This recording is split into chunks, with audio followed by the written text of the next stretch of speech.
ہر قسم کے روحانی جسمانی مسائل اور وظائف کے لیے پیر اقبال قریشی چینل کو سبسکرائب کریں۔ الشیطان الرجیم بسم اللہ الرحمن الرحیم۔ آج 11واں پارہ مکمل ہوا ہماری تراویح کے اندر، اور 12ویں کا بھی کچھ حصہ تلاوت ہوا۔ 11ویں پارے کے آغاز میں ہمیں معذرت کرنا، عذر کرنا منافقین کا نظر آتا ہے۔ اللہ تعالیٰ نے غزوہ تبوک کا ذکر کیا اور منافقین کے احوال سورہ توبہ میں بیان کرتے ہوئے یہاں پہ بتایا کہ دیکھیے غزوہ تبوک میں سارے مومنین نبی علیہ الصلوۃ والسلام کے ساتھ چلے گئے،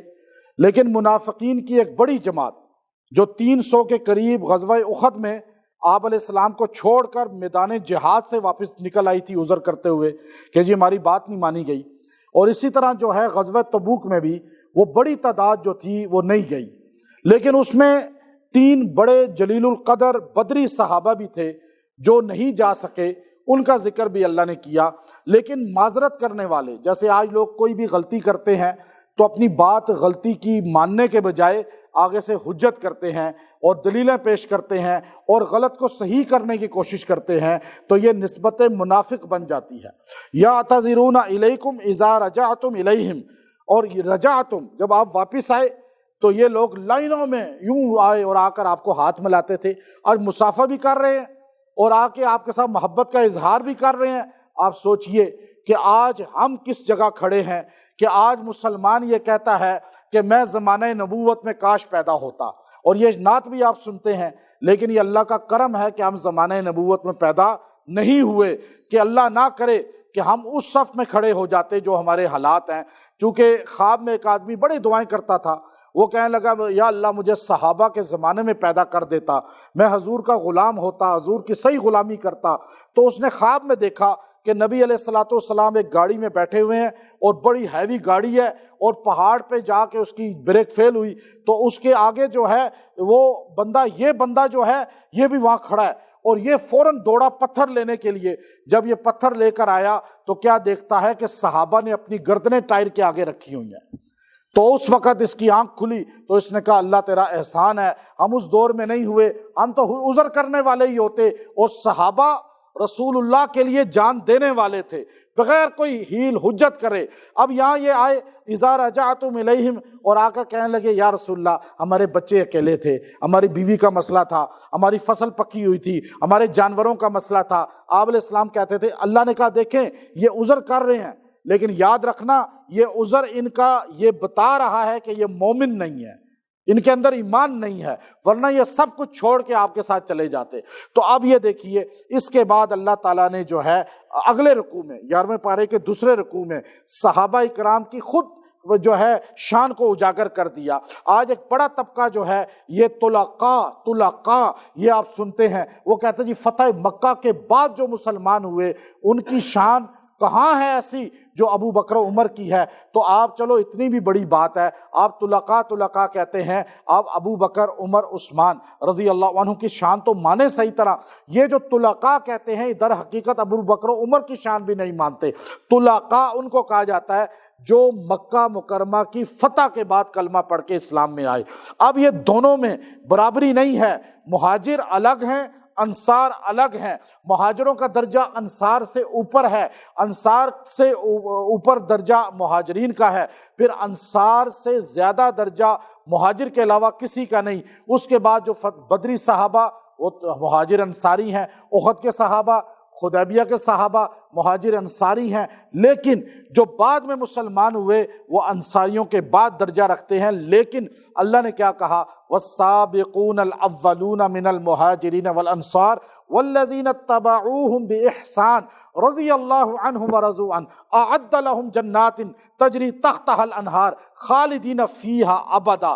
اللہ نے کیا کہا؟ سابقون جو سبقت لے گئے، مہاجر انصاری، اور جنہوں نے ان کی اتباع کی، فتح مکہ کے بعد والوں نے تو ان کی اتباع کی نا، ان کی طرح پھر سارے جہاد بھی کیے۔ اب اس میں بڑے بڑے لوگ ہیں۔ اب آپ یہ دیکھیے کہ جو فتح مکہ کے بعد اتباع مہاجرین انصار کرنے والے ہیں ان کی شان یہ ہے کہ اللہ کہتا ہے کہ اللہ ان سے راضی ہو گیا اور وہ جنت میں خالدین فیہا ابدا ہمیشہ ہمیشہ رہیں گے۔ تو پتہ یہ چلا جو مہاجرین انصار کی اتباع کرے گا وہ جنتی بنے گا، جو مہاجرین صحابہ انصار صحابہ کا انکار کرے گا، ان میں نقص عیب نکالے گا، وہ جہنمی بن جائے گا۔ یہ اللہ تعالیٰ نے خود اگلی آیت میں بھی کہہ دیا، اور وہ اگلی آیت وَمِمَّنْ حَوْلَكُم مِّنَ الْمَدِينَةِ مِنْ أَهْلِ الْمَدِينَةِ مَرَدُوا عَلَى النِّفَاقِ جو صحابہ اور اہل بیت اور ازواج رسول سے بغض رکھنے والے تھے ان کو نفاق والا کہا گیا۔ اور پھر اس کی انہوں نے ایک مسجد بنائی تھی تبوک سے پہلے، اور ایک جگہ قبا مسجد کے اس طرف ہے وہ جگہ، اب بھی گندی پڑی ہوئی ہے اس طرح ہی، اور وہاں پر وہ کیا کرتے تھے، پلاننگ کرتے تھے۔ مدینے میں 2 پہاڑ ہیں، ایک پہاڑ ہے جسے جبل احد کہتے ہیں جس کو کہا جنت میں ہوگا، اور ایک پہاڑ ہے جبل حمار، وہ اس طرف ہے جہاں پر ابھی بہت سا علاقہ توڑ دیا ہے، وہ چھوٹی سی پہاڑی ہے، گدھے کی طرح ہے، اسے حمار کہتے ہیں۔ منافقین اس پر بیٹھ کر جو ہے پلاننگ کرتے تھے مسلمانوں اور صحابہ رسول اللہ کے خلاف، تو اللہ کے رسول نے کہا یہ جبل حمار بھی دوزخ میں دروازہ ہوگا، یعنی منافق جہاں بیٹھتا ہے وہ بھی بدبخت جگہ ہے، اور احد کو کہا یہ جنت میں ہوگا، چونکہ یہاں صحابہ اور رسول اللہ خود جا کے کھڑے ہوتے تھے۔ تو اب انہوں نے ایک مسجد بنائی اور اس میں آپ علیہ السلام سے کہا یا رسول اللہ آپ آ کے اس میں نماز پڑھا دیں، تو آپ نے کہا تبوک سے واپسی پہ جب آپ واپس آئے تو اللہ نے کہہ دیا کہ مسجد زرار کا پوری اس دوسرے رکوع میں آیت نازل کر کے بتایا کہ یہ مسجد زرار ہے، اس کو گرا دو۔ آپ نے وہ گروایا، اس کے بعد وہاں گھر بنایا ایک صحابی نے، اس کی اولاد ہی پیدا نہیں ہوتی تھی، پھر اس کے بعد اس نے کسی کو بیچا، یہاں تک کہ وہاں مرغی بھی انڈا نہیں دیتی، آج تک وہ جگہ منحوس کہلائی جاتی ہے جہاں منافق بیٹھتا تھا۔ تو اس لیے آگے اللہ رب العزت نے جو ہے صاف الفاظ میں فرمایا، مسجد قباء کا تذکرہ کیا اور مسجد قباء میں نمازیوں کا ذکر کیا اللہ نے، اور پھر اس کے بعد اللہ رب العزت نے کہا مومنین کو میں نے خریدا ہے ان کی جان اور مال کو جنت کے بدلے میں، یعنی ہماری کوئی ویلیو نہیں ہے دیکھنے میں، ہمیں بندہ کوئی ویلیو نہیں دیتا۔ اب آپ ایک بندہ عام پھر رہا ہے گلیوں میں، لیکن حلیے سے وہ غریب ہے، اس کی کوئی ویلیو دیکھنے میں نہیں ہے، لیکن اللہ سے جڑا ہوا ہے تو اتنا قیمتی ہے کہ اللہ نے اس کو جنت کے بدلے میں خرید لیا ہے۔ اور یہ آیت ایسی ہے کہ جب تجارت جو ہے آپ کریں، ان اللہ اشتری من المؤمنین انفسهم واموالهم بان لهم الجنہ، روزانہ 7 بار دکان پہ بیٹھ کے اس کو پڑھ لے، اللہ تعالیٰ اس دن تجارت میں اضافہ کر دے گا۔ اگر کوئی بھی چیز بیچنا خریدنا کر رہا ہے تو 7 بار پڑھ کے 11 بار پڑھ کے دعا کر لے، اللہ تعالیٰ اس میں برکت پیدا کر دے گا۔ پھر مشرک کی دعائیں مغفرت نہیں کرنی، اگلی آیت میں اللہ نے کہا، پہلے جو آیت ہے اگر کوئی بندہ بہت گناہوں کی طرف مبتلا ہو اور اسے نیکی کی طرف گامزن نہ ہوتا ہو تو تیسرے رکوع کی دوسری آیت التائبون العابدون الحامدون السائحون الراکعون الساجدون العامرون، پوری آیت 11 بار پڑھ کے 11 دن پانی پہ دم کر کے پیے، اللہ اطاعت اور دین کی طرف اس کا دل راغب کر دے گا۔ اور پھر آپ کے چچا فوت ہوئے، آپ نے کہا یہ چلو میں مغفرت کی دعا کرتا ہوں، اللہ نے صاف کہہ دیا ما کان للنبی والذین آمنوا ان یستغفروا للمشرکین، نبی آپ کو زیب نہیں کہ آپ کسی مشرک کی دعا کریں چاہے وہ آپ کا قریبی کیوں نہ ہو۔ آگے اگلی آیت میں کہا وما کان استغفار ابراہیم لابی، ابراہیم نے بھی دعا کی تھی اپنے والد کے لیے، میں نے قبول نہیں کی، کہ جو مشرک ہوگا وہ نبی کا والد بھی ہوگا تو اس کی مغفرت نہیں ہوگی، اللہ نے صاف فرما دیا۔ اور اس کے بعد اگلی آیت جو ہے مولانا الیاس رحمۃ اللہ علیہ تبلیغی جماعت کا کام کا آغاز کیا تو ان کو روضہ رسول صلی اللہ علیہ وسلم میں مولانا مدنی رحمۃ اللہ علیہ کے بھائی وہاں خادم تھے، صفائی پر مامور تھے، اور یہ یہاں سے مولانا خلیل احمد سہارنپوری رحمۃ اللہ علیہ کے ساتھ گئے اور وہاں جا کے ہجرت کر لی، اور انہوں نے کہا میں برصغیر چھوڑ دیتا ہوں، یا لوگ ہندو ہو رہے ہیں اور ان کے اندر دین ہے ہی نہیں بالکل، اور یہ سن بھی نہیں رہے بات دین کی، تو آپ چلے گئے تو وہاں سے انہوں صفائی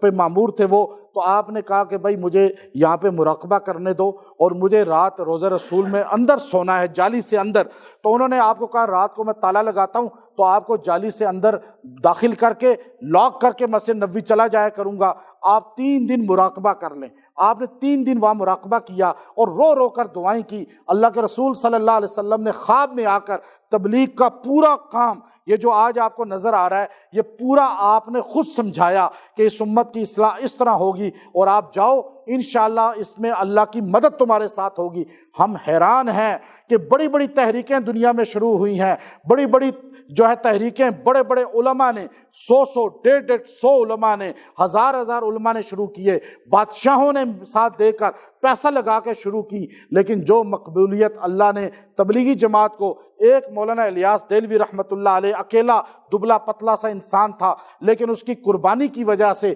اخلاص کی وجہ سے، گنبد خضرا سے نسبت کی وجہ سے اللہ نے اس میں وہ مقبولیت دی کہ آج ابھی 1926 میں 100 سال ہو گئے ہیں پورے، اور آج دنیا کی کوئی جگہ ایسی نہیں ہے جہاں آپ کو تبلیغ کا کام کرنے والا فرد نہ ملے، اور آپ کو کروڑوں لوگ اس سے منسلک ملتے ہیں، اور کروڑوں لوگ جو شرابی، کبابی، جواری اور بدکار اور آوارہ وہ آج ولی اللہ نظر آتے ہیں۔ یہ ساری محنت ایک بندے کی ہے جس کو گنبد خضرا سے تائید حاصل ہوئی۔ جب آپ سے پوچھا گیا کہ آپ نے یہ کہاں سے لی ہے تبلیغ کا اصول، آپ نے کہا اس آیت سے جو سورہ توبہ کی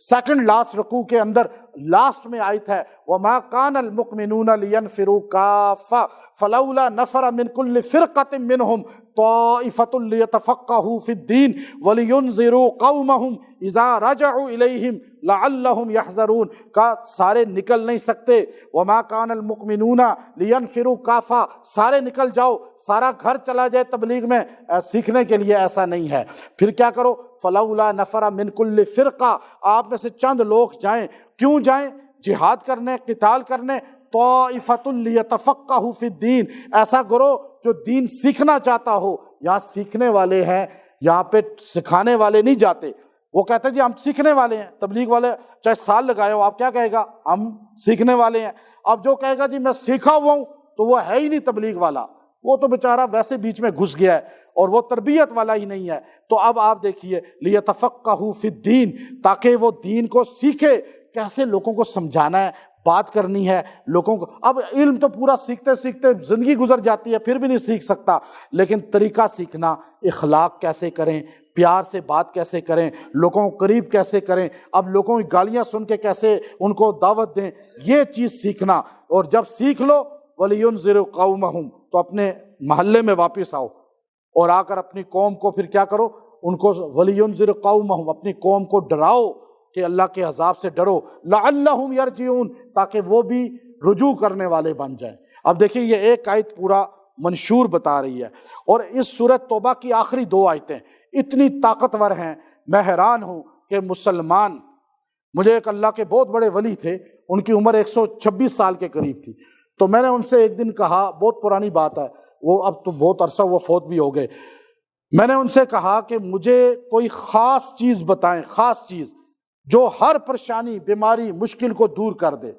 انہوں نے کہا ایک چیز بتاؤں؟ میں نے کہا ایک، تو بڑے آواز ان کی گونجتی تھی اور بڑی ہلتی تھی، اور یعنی بڑھاپا تھا بہت، تو کہنے لگے کہ میں نے پوری زندگی کا لب لباب اور حدیث اور قرآن کا یہ نکالا ہے کہ سورۃ توبہ کی آخری 2 آیتیں پڑھنے والا کبھی پریشان نہیں ہوتا۔ بندہ مسلمان ہو،